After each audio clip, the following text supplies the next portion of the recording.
అవునా? ఎవరైనా సరే ఫస్ట్ మహాభారతం అంటే కృష్ణుడు తర్వాత అర్జునుడు. అవునా? సో ఎందుకు అర్జునుడు అంటే అంత ఇష్టం?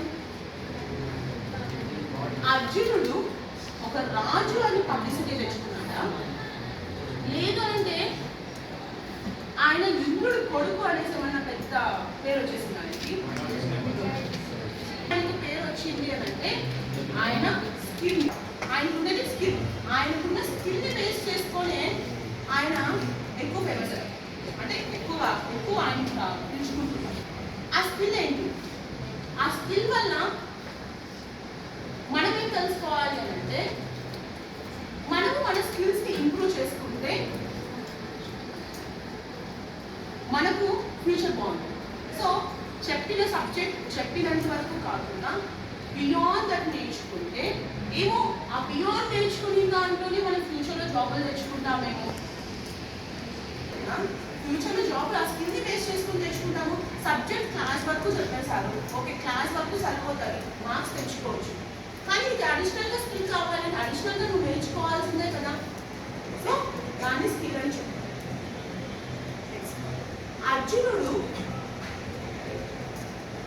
అర్జునుడికి బుద్ధిబలం ఎక్కువ, అవునా? వరాజ్ భీముడికి కండబలం ఎక్కువ. ఆయన ఎలాంటివైనా సరే కొడతాడు, ఎలాంటి వాటినైనా సరే విరగొట్టే దాంట్లో భీముడికి బ్రేక్, అవునా? మరి అర్జునుడు బుద్ధివాడు. సో మనిషికి బుద్ధి బలం రెండు కావాలి.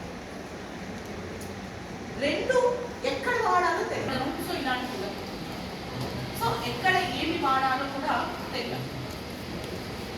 సో అర్జునుడికి ఫోకసింగ్ నేచర్ ఎక్కువ ఫోకస్ చేస్తారు థింగ్స్ ని. ద్రోణాచార్యుడు ఎవరండి? ద్రోణాచార్యుడు కదా. అర్జునుడికి గురువు ఎవరు? అర్జునుడికి కాదు, కౌరవులకి పాండవులకి అందరికీ గురువు ఎవరు? ద్రోణాచార్యుడు. సో ద్రోణాచార్యులు గారు ఒకసారి దుర్యోధనుడు అడిగితే, మేమంటే మాకన్నా నీకు అర్జునుడు ఎక్కువ ఎందుకు అని అడిగితే ఆయన ఎగ్జాంపుల్ చూపించాడు. ఒక చెట్టు మీద ఒక పక్షి ఉంటుంది, శిశువులందరినీ పిలిచి నిలబెట్టి మీకు అక్కడ ఏమి కనిపిస్తుంది అని అడుగుతారు. అందరూ చెప్తారు, నాకు జనాలు కనిపిస్తున్నారు, నాకు నీరు కనిపిస్తున్నారు, నాకు చెట్లో ఉన్న ఫ్రూట్స్ కనిపిస్తున్నాయి, కొమ్మ కనిపిస్తుంది, ఆకులు కనిపిస్తున్నాయి అని చెప్పారు. అర్జునుడిని పిలిచి అడిగితే ఆయన ఎక్కువ పెడితే మీకు ఏం కనిపిస్తుంది అని అంటే, నాకు పక్షి ఒక కన్ను కనిపిస్తుంది అని. సో ఈ ఫోకసెస్ దట్ మచ్ ఆ రేంజ్ని ఫోకస్ చేస్తాడు. ఆ ఫోకస్లోనే ద్రౌపది దేవిని స్వయంవరం జరుగుతుంది, గుర్తున్నా? విన్నారా? సో అక్కడ ఒక చాపని కొడతారు, మత్స్యంత్రం అంటే కింద చూస్తూ, కింద పైన చాప తిరుగుతుంటుంది, కింద చూస్తూ ఉంటాడు. సో కింద చూస్తూ పైన కొట్టాలి. So he has that much focus. ఎలాంటి డిస్టర్బెన్సెస్ వచ్చినా సరే వాటిని పక్కన తోసి డిస్టర్బ్ అవ్వకుండా, డిస్ట్రాక్ట్ అవ్వకుండా ఆయన ఏం పెడతారు. So he got success. So మనము సక్సెస్ అవ్వాలి అని అంటే కంపల్సరిగా కావాల్సింది ఫోకస్. మన ఫోకస్ ఎలాంటి డీవియేషన్స్ వచ్చినా, ఎలాంటి డైవర్షన్స్ వచ్చినా, ఏం వచ్చినా సరే పక్కన అక్కడ పడేసి, అవునా? డౌట్స్ కొంతమంది అడగచ్చు. ఎప్పుడైతే నువ్వు డౌట్స్ని అడిగి క్లారిఫై చేసుకుంటావో అప్పుడు నీకు సక్సెస్ అనేది, అది చిన్నవాళ్ళు కావచ్చు, పెద్దవాళ్ళు కావచ్చు, ఎవరైనా కూడా కావచ్చు, వాళ్ళ దగ్గరికి వెళ్ళి నీకున్న డౌట్ని నువ్వు క్లారిఫై చేసుకుంటే నువ్వు సక్సెస్కి వెళ్ళచ్చు. సో ఎలా అలా డౌట్స్ అడిగాడే కాబట్టి, ఆ డౌట్స్ క్లారిఫై చేసుకునే గుణం ఆయనకు ఉంది కాబట్టి కృష్ణుడి దగ్గరికి వెళ్ళి నాకు ఫలానా డౌట్ ఉంది కాబట్టి ఉంది ఎలా స్వామి అని ఆయన అడిగితే ఆయన ధర్మ మార్గాన్ని సూచించారు కాబట్టి నాకు భగవద్గీత వచ్చింది. ఏమని అడిగారు? ఎక్కడ అడిగారు? కురుక్షేత్రంలో అంటే యుద్ధ భూమిలో రెండు సైన్యాలు కొట్టుకోవాలి, అంతేనా? అంతే కదండి, రెండు సైన్యాలు కొట్టుకోవాలి. సో ఆ రెండు సైన్యాలు కొట్టుకునే వాళ్ళంటే ఎవరు? ఈయన బంధువులే, ఈయన తోడబుట్టిన వాళ్ళు, ఈయన అన్నదమ్ములు, ఈయన బిడ్డలు అందరూ అక్కడే ఉన్నారు కదా. సో అంతమంది కొట్టుకుంటుంటే ఆ రక్తాలు ఆ శవాలు ఆయనకి చూసి ఆయన వల్ల భరించలేకపోయారు. ఇంతమందిని చంపి ఈ రాజ్యం నేను ఏలాగా, దానికన్నా వీళ్ళ చేతితో నేను ఓడిపోతే మంచిది కదా అనేసి కన్ఫ్యూజన్లో. సో ఆ కన్ఫ్యూజన్ వల్ల కృష్ణుడిని ఆయన టోటలీ సరెండర్ అయిపోయి కృష్ణుడి దగ్గరికి. యాజ్ విష్ణుని నువ్వు కృష్ణుడు ఏమవుతాడండి? బావ, నువ్వు నాకు బావవి, నేనేం చేయాలో నాకు చెప్పు అని మనం ఇప్పుడు దబాయించినట్టు దబాయించేస్తాడా? మనం దబాయిస్తాం కదండి ఇంట్లో. నువ్వు నా బావవి, నువ్వు నాకు ఇది చెయ్యాలి, నువ్వు నాకు అది చెయ్యాలి, కంపల్సరీ నువ్వు నా ఫ్రెండ్వి, నాకు నువ్వు చెప్పాలి అని చెప్తాను. కానీ అక్కడ చెప్తామా? ఆయన చెప్పాడా? ఆయన టోటల్గా కృష్ణుడికి సరెండర్ అయిపోయాడు. సరెండర్ ఇన్ సెన్స్ ఆయన ఒక గురువు హోదాలో పెట్టి ఈయన టోటల్గా శిష్యుడిలాగా ఫాలో అయ్యాడు. నేను గురువు స్థానంలో పెట్టి నేను అడుగుతున్నాను, నాకు ఈ కన్ఫ్యూజన్ ఉంది, నాకు ఈ కన్ఫ్యూజన్ని క్లియర్ చేయండి అని చెప్పి ఆయన అడిగాడు. ఆయన శిష్యుడిలాగా గురువు స్థానంలో ఆయన పెట్టాడు కాబట్టి శ్రీకృష్ణుడు ఆయన శిష్యుడికి హితబోధ చేశాడు. సో నీ ధర్మం నువ్వు చెయ్యి, తర్వాత గురించి ఆలోచించదు అని చెప్పి ఆయనకు ఆ భగవద్గీత హితబోధ చేశాడు, ధర్మ మార్గాన్ని హితబోధ చేశాడు. ఆ హితబోధ చేసిందే మనకు వచ్చిన 18 చాప్టర్స్ అండ్ 700 శ్లోకాలు.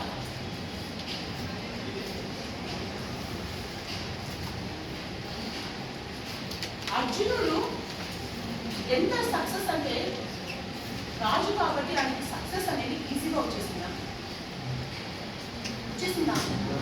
అర్జునుడు రాజే కదా. సో రాజుకి సక్సెస్ ఈజీగా వచ్చిందా? ఆయనకి సక్సెస్ ఈజీగా రాలేదు.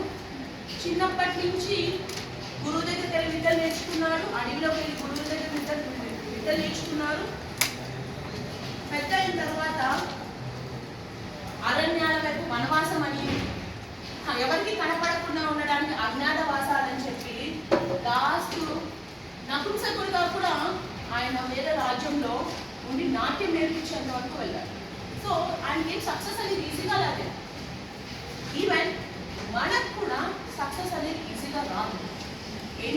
మన జర్నీలో ఎన్ని కష్టాలు పడితేనో మనకు సక్సెస్ వచ్చాయి. సో సక్సెస్ అనేది ఎవరికి ఊరికే రాదు. ఆయన రాజు అయినా దేవతలైనా ఎవరికి సక్సెస్ ఈజీగా రాదు, వాళ్ళు పడే కష్టం మీద వస్తుంది. సో సక్సెస్ వెళ్ళాలో మనము సక్సెస్ మనం గోల్గా పెట్టుకోవాలి, ఫోకస్ అనేది దాని మీద ఉండాలి. ఒకసారి ఇలాగే ద్రోణాచార్యులు ముసలు పట్టుకుంటుంది. నది అంటే ఇంకా కష్టం, ముసలు ఉంటాయి, ఆ ముసలు తక్కువ ఉంటాయి.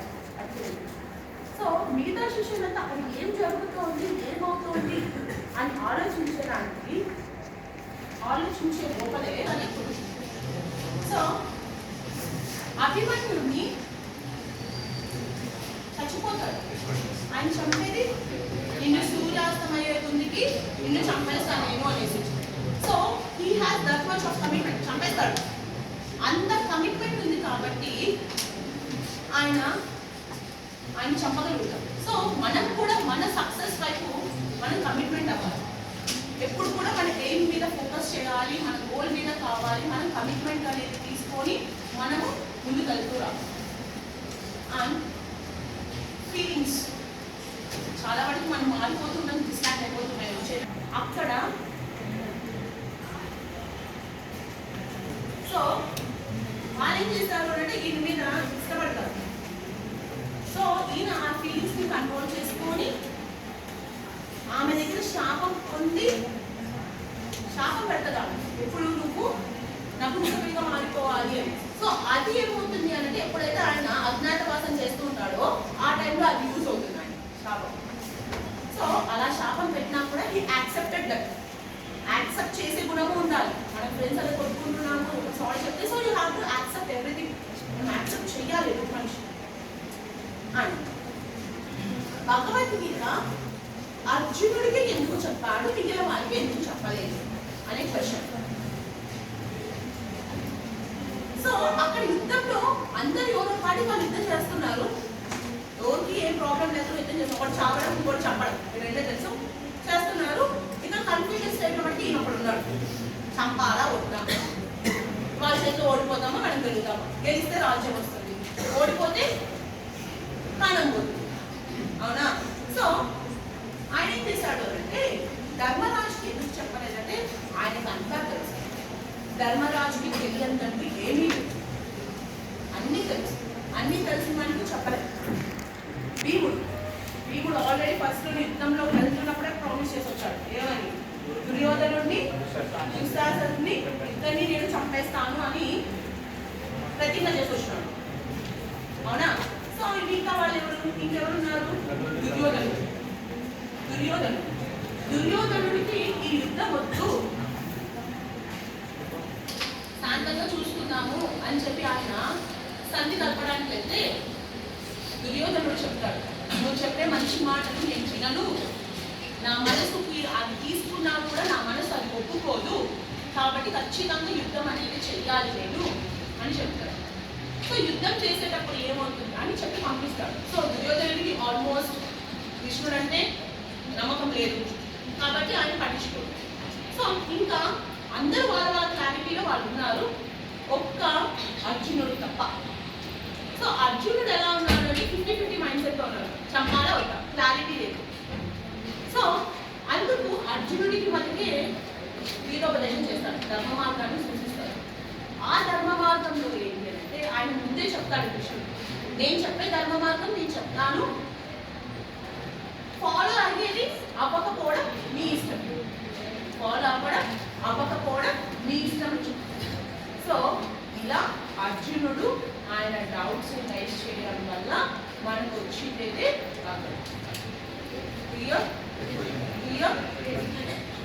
నేను ఎవరినైనా కానీ నేను అనే ఒక పదంని ఉపయోగిస్తే అది ఆ టర్మినాలజీలో మనం నేను పిలుచుకుంటాము, సోహం అని పిలుచుకుంటాం. సో మనకి ఆ వర్డ్ గురించి తెలియదు కదా, మేమై నేను అని చెప్పేంత వరకు ఆ వర్డ్ గురించి తెలియదు కదా.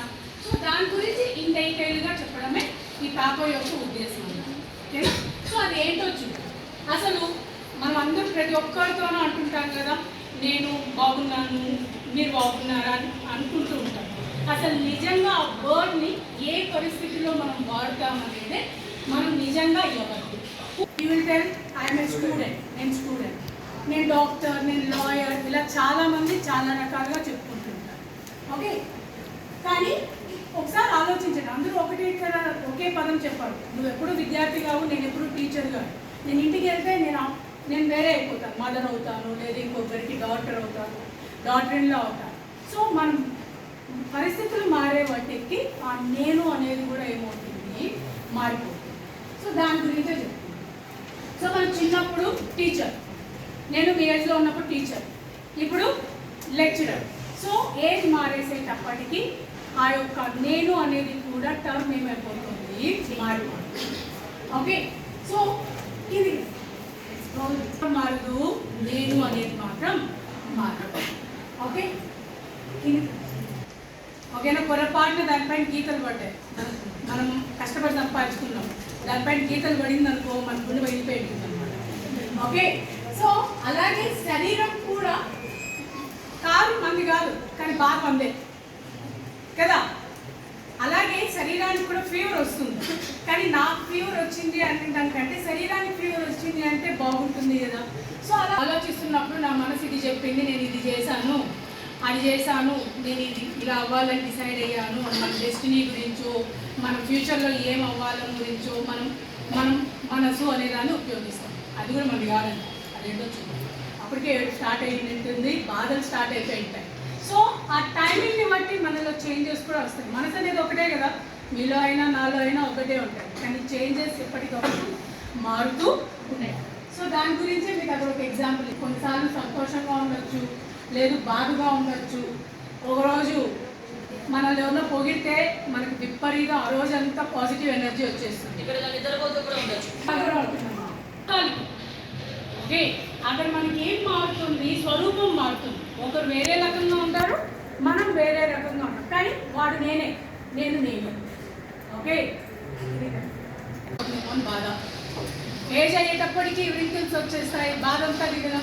అలాగే నేను ఒక హోమ్ మినిస్టర్ రేంజ్లో, ఒక చీఫ్ మినిస్టర్ రేంజ్లో ఉన్నాను అనుకో, రేపు నా పదవి ఓడగొట్టేస్తాడు అని బాధ. సో అలాగే నేను బాగా సంపాదించేసాను అనుకో, ఏ దొంగ వచ్చి నన్ను దోచుకొని వెళ్ళిపోతాడు అని బాధ. సో అవన్నీ మారుతూ ఉంటాయి. ఇవన్నీ కూడా ఎప్పుడు ఉంటాయి? తప్పుని గుర్తింపు వల్లే వస్తాయి. అంటే ఆ పదవి కానీ, ఆ అందం కానీ, అవి ఏవి కూడా they are our identity, not me. They are our identity. ఆ గుర్తింపు అది ఎప్పుడైనా రావచ్చు, ఎప్పుడైనా పోవచ్చు. ఓకేనా? ఏ బాధలు లేనివాడు హ్యాపీగా నిద్రపోతాడు, బాధలు ఉండేవాడు నిద్రపోడు. మనకి ఎగ్జామ్స్ లేనప్పుడు పిచ్చి పిచ్చిగా నిద్రపోతాం. ఎగ్జామ్స్ అప్పుడు కూడా నిద్రపోయే జాతకం ఉంటుంది, అది మనం ఏం చేయలేము. మనోడు ఎగ్జాంపుల్ దానికి. ఓకే, బాగా నిద్రపట్టే సంతోషంగా ఉన్నామా అంటే లేదు. బాగా నిద్రపట్టకపోతే సంతోషంగా ఉన్న సాధన అంటే ప్రాక్టీస్. ఓకే, అది శరీరానికి అంటే మించింది. శరీరం రేపు ఉంటుంది, మళ్ళీ వెళ్ళిపోతుంది. పదవి కూడా అలాగే, అందం కూడా అలాగే, ఓకే, టైం కూడా అలాగే. ఏది కూడా కాన్స్టెంట్ కాదు. సో ప్రతిరోజు కొంత టైం మనల్ని మనం కేటాయించుకోవడం, ప్రశాంతంగా కూర్చొని అసలు నేనెవరు అనేది ప్రశ్నించుకోవాలి. సో అలా ప్రశ్నించుకుంటే మన బాడీ మనకు ఉంటుంది, కానీ అది టైంని బట్టి మార్పు ఉంటుంది. దాన్ని బట్టి మనలో చేంజెస్ ఉంటాయి. అన్నిటినీ మనం ఏం చేయాల్సి ఉంటుంది? యాక్సెప్ట్ చేయాల్సి ఉంటుంది.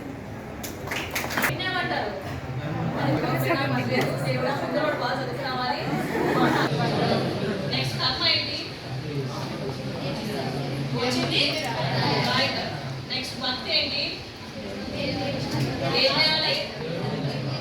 దేవుడి మీద నమ్మకమా? అంటే అర్థమైందా? మూడు ఉంటే ఎవరైనా కూడా సోలో అవుతారు, ప్లస్ సక్సెస్ కూడా అవుతారు. అర్థమైందా? సో ఈ మూడు ఫాలో అవ్వాలి. Good afternoon, the respected teachers and my dear friends. Today we gathered here to know about the Soham. The paper Soham, the bondage of attachment and detachment, offers a sincere and experience-based exploration of this Soham mantra within the framework of Advaita Vedanta, effectively integrating references from the Bhagavad Gita, Srimad Bhagavad Gita, Valmiki Ramayana and Taittiriya Upanishad. To support equal reflections, the strength of the paper lies in its authentic narrative style. The authors explained it very spiritual, deeply to reach us. However, academically, the paper would benefit from clear structuring of arguments, a more systematic methodology, consistent transliteration and situation formatting. Some sections read more spiritual discourse than analytical research. So refining the language for academic precision and reducing repetition would enhance its scholarly impact. Overall, it is with improved academic rigor and structural clarity. Thank you.